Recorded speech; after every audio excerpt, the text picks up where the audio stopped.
ఇవాళ భారతదేశంలో digital governance కానివ్వండి, ట్రాఫిక్ మానిటరింగ్ కానివ్వండి, హెల్త్ కేర్ కానివ్వండి, అగ్రికల్చర్ డిపార్ట్మెంట్లో కానివ్వండి ఆర్టిఫిషియల్ ఇంటెలిజెన్స్ టెక్నాలజీని ఉపయోగిస్తున్నారు. ఈ ఆర్టిఫిషియల్ ఇంటెలిజెన్స్ రెవల్యూషన్ని మనం కొనసాగించాలంటే భారతదేశంలో ఏ టాలెంటో లేకపోతే అల్గారిథమ్స్ మాత్రమే ఉంటే సరిపోదండి.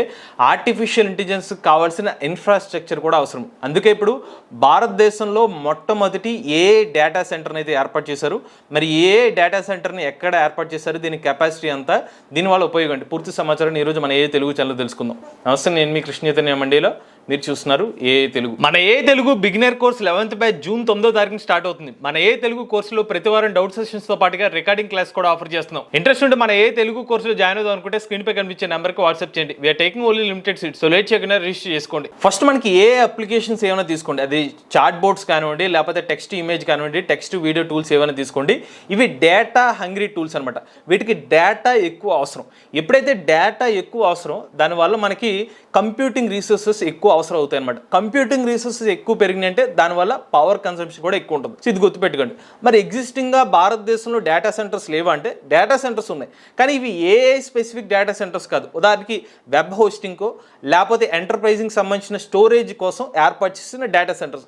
ఇవి కొన్ని చోట్ల అయితే ఒక రూమ్లో కూడా సరిపోయేంత డేటా సెంటర్ సరిపోతుంది. కాకపోతే ఆర్టిఫిషియల్ ఇంటెలిజెన్స్ వంటి అప్లికేషన్స్ ఉదాహరణకి మన చాట్ జీపీటీ వంటి మోడల్స్ రన్ చేయాలంటే మాత్రం చిన్న డేటా సెంటర్స్ సరిపోవు. దానికోసం బాగా ఎఫిషియెంట్గా వర్క్ చేసే హై పర్ఫార్మెన్స్ సంబంధించిన డేటా సెంటర్స్ అయితే అవసరం. దానికోసమే డ్రాక్ బ్యాక్ అనే ఒక సంస్థ వాళ్ళు ఛత్తీస్గఢ్లోని న్యూ రాయ్పూర్లో భారతదేశపు మొట్టమొదటి ఏ డేటా సెంటర్ని అయితే ఏర్పాటు చేశారు.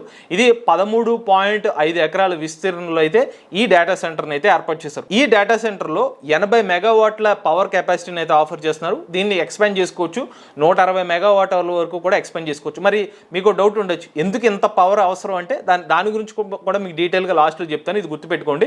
అలానే ఈ డేటా సెంటర్లో 1,00,000 జీపీయూస్ని పెట్టుకునేంత స్పేస్ని ఇస్తున్నారు. వాటిని రన్ చేసుకునేంత కెపాసిటీ అయితే ఉంటుందని చెప్తున్నారు. ఈ జీపీయూస్కి కావాల్సినట్టుగా లిక్విడ్ కూలింగ్ సిస్టమ్ని కూడా ఏర్పాటు చేస్తున్నారు. అంటే లిక్విడ్ కూలింగ్ సిస్టమ్ ఎందుకంటే ఎప్పుడైతే జీపీయూస్ వర్క్ చేస్తున్న టైంలో వాటి నుంచి మనకి హీట్ అనేది జనరేట్ అవుతూ ఉంటుంది. ఆ జనరేట్ అయిన హీట్ని అడ్జస్ట్ చేసుకోవడం కోసం లిక్విడ్ కూలింగ్ అనేది అవసరం అవుతుంది అనమాట. దీనివల్ల మనకి ఆపరేటింగ్ కాస్ట్ని తగ్గించుకోవచ్చు, ఎఫిషియన్సీని పెంచుకోవచ్చు. అందువల్లే ఇటువంటి లిక్విడ్ కూలింగ్ కూడా ఏర్పాటు చేశారు. మీకు ఇందాక చెప్పినట్టుగా 1,00,000 జీపీఎస్ని కూడా హ్యాండిల్ చేసేంత స్పేస్ ఉందని చెప్తున్నాను కదా. అక్కడ ఎన్విడియా A100 కానివ్వండి, లేకపోతే H100 జీపీఎస్ లాంటివి మీరైతే ఏర్పాటు చేసుకోవచ్చు. వాటిని వాడుకునే విధంగా వీళ్ళైతే డేటా సెంటర్ని అయితే డిజైన్ చేశామని చెప్తున్నారు. ఇప్పుడు ఒక పాయింట్ గురించి మాట్లాడుకుందాం. ఎందుకు 80 మెగావాట్ల పవర్ అవసరం అవుతుంది, లేకపోతే 160 మెగావాట్ల పవర్ అవసరం అవుతుందంటే ఒక చిన్న ఎగ్జాంపుల్ చెప్తాను. మీరు ఒక చాట్ బోట్ని దేన్ని యూజ్ చేస్తున్నారు అంటే మీరు ఒక టెక్స్ట్ ఇమేజ్ జనరేటర్ను లేకపోతే టెక్స్ట్ వీడియో జనరేటర్ను ఏదైనా యూజ్ చేసి మీరు ప్రాంప్ట్ ఇచ్చి జనరేట్ చేద్దాం అనుకున్నారు. ఇది వర్క్ అవ్వాలంటే వెనకాల జీపీఎస్ వర్క్ అవుతాయి కదా.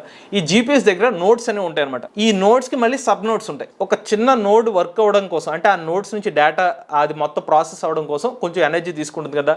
ఒక నోడ్కి ఎనర్జీ వచ్చి సుమారుగా 2 కిలోవాట్ల వరకు ఎనర్జీ కన్సంప్షన్ అవుతుంది. ఇప్పుడు ఒక నోడ్ నుంచి 100 యూజర్స్ నుంచి 500 మంది యూజర్స్ అనేది ఆ డేటా అనేది యూజ్ చేసుకోవచ్చు అనమాట. సో ఆ ఒక్క నోడ్ నుంచి 100 నుంచి 500 యూజర్స్ వస్తారు. మనకు ఉదాహరణకు ఒక 1000 మంది యూజర్స్ ఉన్నారనుకోండి, అప్పుడు 5 నోట్స్ లేకపోతే 10 నోట్స్ అనేది అవసరం అవుతుంది కదా.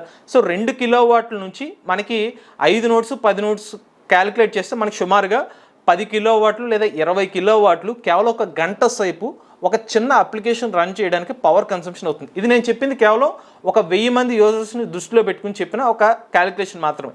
జస్ట్ ఇమాజిన్ చేసుకోండి, ఒక 100 అప్లికేషన్స్ ఉన్నాయి, ఎక్కువ జీపీఎస్ ఉన్నాయి, 1,00,000 నోట్స్ ఉన్నాయి, అప్పుడు ఎంత పవర్ కన్సంప్షన్ అవుతుంది. సో అంత పవర్ కన్సంప్షన్ హ్యాండిల్ చేయాల్సిన అవసరం ఉంటుంది. కాబట్టి ఎప్పుడైతే ఒక డేటా సెంటర్ని ఏర్పాటు చేశారో పవర్ ఫెసిలిటీ చాలా ముఖ్యం అనమాట. అందుకనే వీళ్ళు 80 మెగావాట్ల వరకు పవర్ కెపాసిటీని హ్యాండిల్ చేసే విధంగా డెవలప్ చేసామని చెప్పారు. దానికి కావాలంటే 160 మెగావాట్ల వరకు ఎక్స్పాన్షన్ చేసుకోవచ్చు. ఇప్పుడు తర్వాత ప్రశ్న ఏంటంటే భారతదేశపు మొట్టమొదటి ఏఐ డేటా సెంటర్ని రాయ్పూర్లోనే ఎందుకు ఏర్పాటు చేశారు. సో రాయ్పూర్లో కొన్ని అడ్వాంటేజెస్ అయితే ఉన్నాయన్నమాట. ఉదాహరణకి ఇది ఒక స్పెషల్ ఎకనామిక్ జోన్. దీనికి ఎక్కడైనా మనకి కొత్తగా ఏమైనా ఫండ్స్ లాంటివి అయితే అప్రూవల్స్ ఫాస్ట్గా వచ్చే అవకాశం ఉంటుంది. ఇంకోటి టెక్నాలజీ పరంగా మాట్లాడుకుంటే ముంబయో లేకపోతే మనకి బెంగళూరు వంటి నగరాల పేర్లు వినిపిస్తూ ఉంటాయి. బట్ రాయ్పూర్ వంటి ఒక డీసెంట్రలైజ్ లొకేషన్ దగ్గర ఇంకొక కొత్త రకమైన డేటా సెంటర్ని ఏర్పాటు చేస్తే మనకి మరింత ఎక్కువగా భారతదేశం సంబంధించిన టెక్నాలజీస్ అనే వేరే చోటకు కూడా విస్తరించుకునే అవకాశం అయితే లభిస్తుంది. ఇలాగా ఈ రాయ్పూర్ అనే ప్రాంతంలో అయితే ర్యాంక్ బ్యాక్ అనే ఒక కంపెనీ వాళ్ళు అయితే ఇక్కడ డేటా సెంటర్ అయితే ఏర్పాటు చేసుకున్నారు. ఇంకొక విషయం ఏంటంటే భారతదేశపు మొట్టమొదటి ఏ డేటా సెంటర్లో వీళ్ళ లిక్విడ్ కూలింగ్ ఏదైతే వాడుతున్నారు. డేటా సెంటర్ సంబంధించిన రన్ చేయడం కోసం జీపీఎస్ వచ్చే పవర్ రిసోర్సెస్ని కొంచెం కూల్ చేయడం కోసం వీళ్ళు 50 to 60% ఎక్కువ ఎఫిషియన్సీ అయితే ఉంటుందన్నమాట. రెగ్యులర్గా వాడే డేటా సెంటర్స్ పోల్చుకున్నట్లయితే ఏ డేటా సెంటర్స్ ఉన్న మెయిన్ డిఫరెన్స్ ఇదే అనమాట. రెగ్యులర్గా వాడే డేటా సెంటర్స్లో మరీ అంత హీట్ జనరేషన్ అయితే ఉండదు, బట్ ఇక్కడ చాలా హీట్ జనరేట్ అవుతుంది. సో ఆ హీట్ జనరేషన్ని బాగా ఎఫిషియెంట్గా వాడుకోగలిగితే అక్కడే చాలా వరకు కాస్ట్ రిడక్షన్ చేసుకోవచ్చు, ఎఫిషియెంట్గా ఆ ఏ మోడల్స్ని రన్ చేయొచ్చు. అందువల్ల ఇక్కడ ఒక అడ్వాంటేజ్ అయితే ఉంది. ఇంకొక విషయం ఏంటంటే మీరు డేటా సెంటర్ గురించి పదే మాట్లాడుతున్నారు, దాని గురించి ఇంకా కొంచెం ఇన్ఫర్మేషన్ అడిగే అవకాశం ఉంటుంది. నేను యాక్చువల్గా డేటా సెంటర్ అనేది చాలా పెద్ద కాన్సెప్ట్ అండి, దాని గురించి మేము సెపరేట్గా ఒక వీడియో కూడా చేస్తాం. బట్ ఈ వీడియో మెయిన్ ఫోకస్ వచ్చి భారతదేశపు మొట్టమొదటి ఏ డేటా సెంటర్, దీని గురించి నేనైతే మాట్లాడుతున్నాను. ఇక చివరిగా భారతదేశపు మొట్టమొదటి ఏ డేటా సెంటర్ ఏర్పాటు చేయడం వల్ల మనకు ఉండే ఉపయోగాలు ఏంటి. భారతదేశంలో ఇప్పుడు స్టార్ట్అప్ కంపెనీస్ కానివ్వండి, లేకపోతే ఎవరైనా ఇండివిజువల్గా రీసెర్చ్ చేసుకునే వాళ్ళకి ఇది ఒక మంచి అవకాశం కింద ఏర్పడే అవకాశం ఉంటుందండి.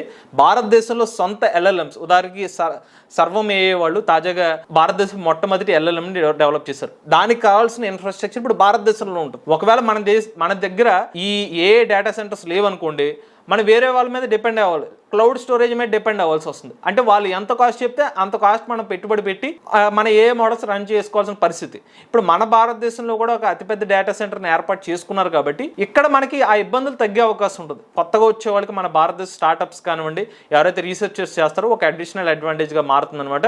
ఇది కేవలం ఇనీషియల్ ఫేజ్లోనే ఉంది, రాబోయే రోజుల్లో మరింతగా దీని ఎక్స్పాన్షన్ కూడా అయ్యే అవకాశం అయితే ఉంటుంది. భారతదేశపు ఆర్టిఫిషియల్ ఇంటెలిజెన్స్ రంగంలో ముఖ్యంగా డేటా సెంటర్ విభాగంలో ఒక కొత్త శకం మొదలైందని అయితే మనం భావించవచ్చు. ఇది భారతదేశపు మొట్టమొదటి ఏ డేటా సెంటర్ సంబంధించిన సమాచారం అండి. ఇటువంటి లేటెస్ట్ ఏ కోసం ఏ తెలుగు ఛానల్ సబ్స్క్రైబ్ చేసుకోండి.